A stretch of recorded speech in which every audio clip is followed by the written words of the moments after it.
નમસ્તે મિત્રો, આજે આપણે ગુરુ પૂર્ણિમા વિશે મહત્વની માહિતી મેળવીએ. હિન્દુઓની સાથે સાથે બૌદ્ધ અને જૈન ધર્મના લોકો દ્વારા પણ ગુરુ પૂર્ણિમાના તહેવારની ઉજવણી કરવામાં આવે છે. ગુરુને ભગવાન કરતાં પણ ઊંચો દરજ્જો આપવામાં આવ્યો છે. ગુરુ વિનાનું જીવન અધૂરું છે. હિન્દુ ધર્મ અનુસાર બૃહસ્પતિ દેવ તમામ દેવતાઓ અને ગ્રહોના ગુરુ ગણાય છે. જેવી રીતે માતા પિતા આપણને સંસ્કાર આપે છે, તો બીજી તરફ ગુરુ આપણને જ્ઞાન આપે છે. ગુરુનું જ્ઞાન અને શિક્ષણ એ જીવનનો આધાર છે. તો ચાલો આજે આપણે ગુરુ અને શિષ્યના પવિત્ર સંબંધને મજબૂત કરતા તહેવાર ગુરુ પૂર્ણિમા વિશે કંઈક માહિતી મેળવીએ. અષાઢ મહિનાની પૂર્ણિમાને ગુરુ પૂર્ણિમા તરીકે ઉજવવામાં આવે છે.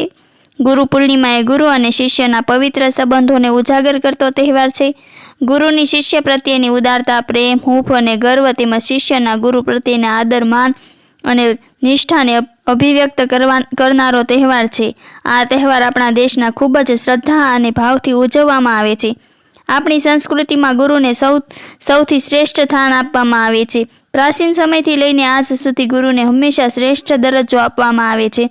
ગુરુ પોતાના આચરણ દ્વારા શિષ્યના જિંદગીનું ઘડતર કરે છે. ગુરુને આચાર્ય પણ કહેવામાં આવે છે. આચાર્ય દેવો ભવ. ગુરુનું મહાત્મ્ય આપણા પુરાણોમાં પણ ખૂબ વર્ણવ્યું છે. ગુરુને ભગવાનનો દરજ્જો આપવામાં આવ્યો છે. ગુરુ પૂર્ણિમાનો દિવસ ગુરુ શિષ્યના પ્રેમને ઉજાગર કરતો દિવસ છે. ગુરુ પૂર્ણિમાને વ્યાસ પૂર્ણિમા પણ કહેવામાં આવે છે. આજના સમયમાં શાળા કોલેજોમાં ગુરુ પૂર્ણિમાની ભવ્ય ઉજવણી કરવામાં આવે છે. ઉજવણીની શરૂઆત ગુરુ વંદનાથી કરવામાં આવે છે. ગુરુનો મહિમા સમજાવતા ભજનનું ગાન કરવામાં આવતું હોય છે. ગુરુ પૂર્ણિમા અને ગુરુના મહાત્મ્ય અંગે વક્તૃત્વ સ્પર્ધાનું આયોજન પણ કરવામાં આવે છે. વિદ્યાર્થીઓ પોતાના ગુરુજનોના આશીર્વાદ લઈને જીવનમાં પ્રગતિ કરવાનો સંકલ્પ કરે છે. જીવનમાં સફળ થયેલા લોકો પોતાના જીવનમાં આવેલા શ્રેષ્ઠ ગુરુઓને યાદ કરીને ધન્યતા અનુભવે છે. તેમજ ક્યાંક ભૂતપૂર્વ ગુરુજીઓના સન્માન સમારોહમાં પણ યોજવામાં આવે છે. ગુરુ બ્રહ્મા ગુરુ વિષ્ણુ ગુરુદેવો મહેશ્વરા ગુરુ સાક્ષાત પરમ બ્રહ્મા તસ્મે શ્રી ગુરુવે નમઃ. ગુરુ શબ્દ એ શબ્દ મળીને બનેલો છે. ગુ એટલે અંધકાર અને રૂ એટલે દૂર કરનાર. ગુરુ એટલે જીવનના અંધકારમાંથી જ્ઞાનરૂપી પ્રકાશ તરફ લઈ જનાર. શિષ્યોના જીવનમાં અજ્ઞાનરૂપી અંધકાર દૂર કરીને જ્ઞાનરૂપી પ્રકાશ તરફ લઈ જાય છે. એ જ ગુરુ. ગુરુ દીપકની જેમ જાતે જલીને શિષ્યોના જીવનમાં પ્રકાશ પાથરે છે. જીવનના ખરાબ માર્ગેથી બહાર લાવીને સાચો માર્ગ બતાવે છે. એ જ ગુરુ. બીજા શબ્દોમાં કહીએ તો ગુરુ એટલે સાચા પથદર્શક, સાચા સલાહકાર અને સાચા માર્ગદર્શક. ગુરુ ગોવિંદે દોનો ખડે કિસકો લાગુ પાય, બલિહારી ગુરુ આપકી ગોવિંદ દિયો બતાય. ઉપરોક્ત દુહામાં સંત કબીરજીએ ગુરુનો મહિમા બતાવ્યો છે. ગુરુનો મહિમા બતાવતા કહ્યું છે કે એક બાજુ ગુરુ અને બીજી બાજુ સાક્ષાત ભગવાન ઊભા હોય તો આપણે દુવિધા છે કે પહેલા કોને પગે લાગવું. ત્યારે પહેલા ગુરુને જ વંદન કરવા જોઈએ, જેમણે તમને જ્ઞાનરૂપી પ્રકાશથી સત્યનો સાક્ષાત્કાર કરાવ્યો છે. આપણે ગુરુના હંમેશા આભારી છીએ કે જેમણે આપણને જીવનનો સાચો માર્ગ બતાવ્યો છે. પ્રાચીન સમયમાં ઋષિમુનિઓ જંગલમાં આશ્રમ બનાવીને રહેતા હતા. શિષ્ય ગુરુના આશ્રમમાં વિદ્યા મેળવવા જતા હતા.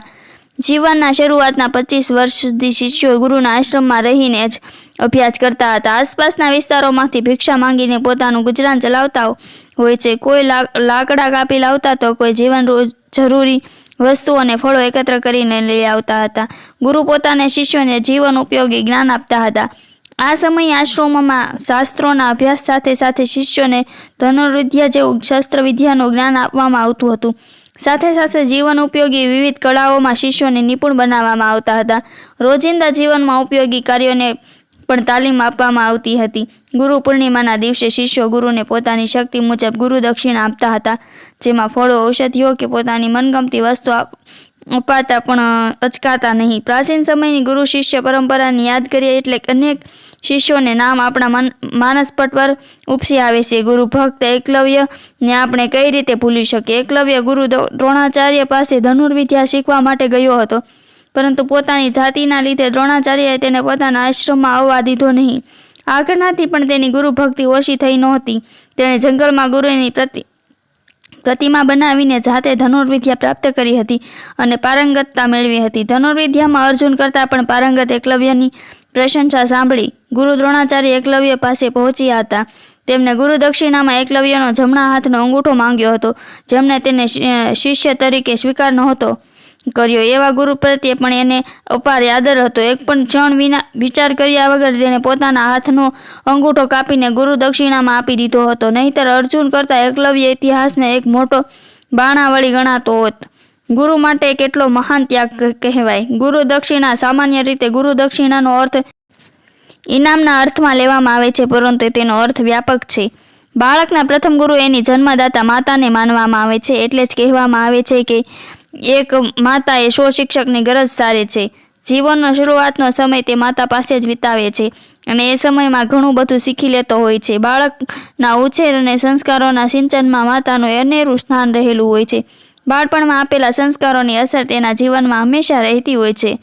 કુમળા છોડને જેમ બાળવામાં આવે એમ વળી જાય છે, એમ નાના બાળકને જે શીખવાડવામાં આવે છે તે જીવનભર ભૂલતું નથી. આ સમયે બાળકમાં સારા સંસ્કારો અને જીવનના આદર્શ માતા પાસેથી જ શીખે છે. સાચું બોલવાની આદત, બીજાનો આદર કરવો, વડીલોનું વંદન કરવા, ચોરી ના કરવી, અપશબ્દો ના બોલવા, પૌષ્ટિક આહાર લેવો જેવી અનેક સારી આદતો બાળપણથી જ કેળવવી એ માતાની ફરજ બને છે.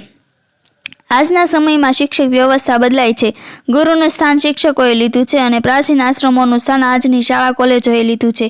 બાળક 5 વર્ષનો થાય ત્યારથી શિક્ષક પાસે અભ્યાસ માટે જાય છે. શિક્ષકો દ્વારા બાળકોને અક્ષરજ્ઞાનની સાથે સાથે વિવિધ કળાઓ જેવી કે સંગીત, નાટ્યકલા, નૃત્ય, ચિત્રકલા જેવી જીવન જરૂરી કલાઓનું જ્ઞાન આપવામાં આવે છે.